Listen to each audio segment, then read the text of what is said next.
Hello everyone. In this video we will continue to consider topic 4.5 standing waves. In particular, we will continue to consider the nature of standing waves, nodes and antinodes, and describing the nature and formation of standing waves in terms of superposition. So, focusing in again on standing waves in strings, we model standing waves in strings as having fixed ends, in which an incident wave interferes with a reflected wave at the boundary, at each boundary. All stringed instruments, including guitars and violins, produce notes in this way. To consider this, a simulation is helpful.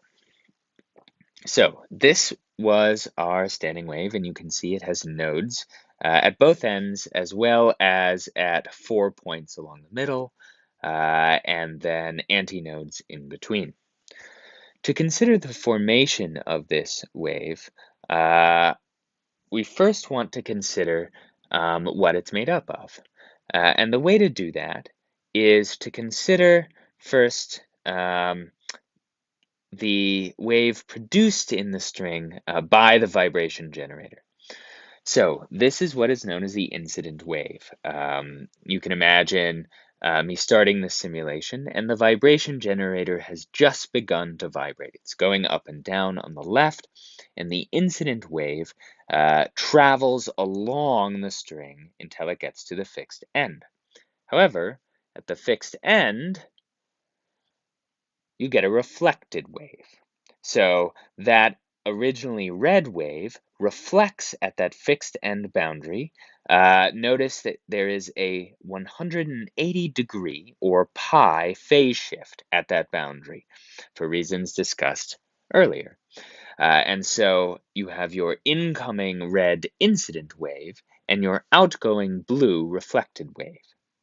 More than one. So these are two traveling waves, one incident and one reflected.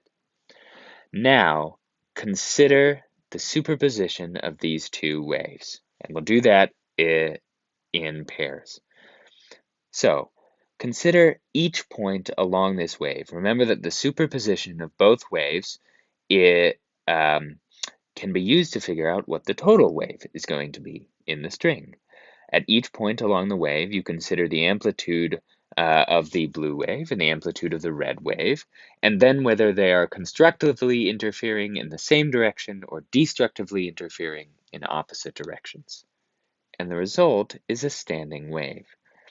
So, if we inch through this, I'm just going to let it increment forward. At every point in time, every point along the wave is the superposition of both the incident and the reflected wave. And as I step forward, you can see that as the incident wave and the reflected wave begin to line up more and more closely, the standing wave reaches a maximum amplitude. And then it begins to decrease as time goes forward. And you can see that when the incident wave and the reflected wave are exactly at a phase, that standing wave reduces down to 0. But it keeps going. And you can see that at the antinodes are the point where the waves will ultimately line up perfectly. But even at intermittent stages, like this one right here, the antinode is still the point where both waves have sort of the largest constructive amplitude. They're most lined up. And as a result, you get a standing wave. Now notice, neither the red wave nor the blue wave can be seen in the string because the string only shows the superposition of the two waves. This is what is known as the standing wave. Notice that this would be different if instead of a fixed end at both points, you had a free end. So if those ends were free to move. You can do this with strings, although it's a little bit awkward. You have to sort of attach them to a ring and let the ring move. If you do this, then what you see is that there is no phase shift when that incident wave hits the boundary, and the reflected wave is in phase with the incident wave. You can see that by the way the red and the blue waves sort of line up together at every point.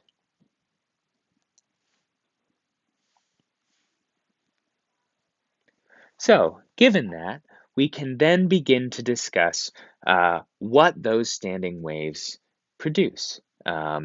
In particular, in strings with two fixed boundaries, those standing waves produce what are known as the harmonics, frequencies produced by the standing waves formed at particular frequencies.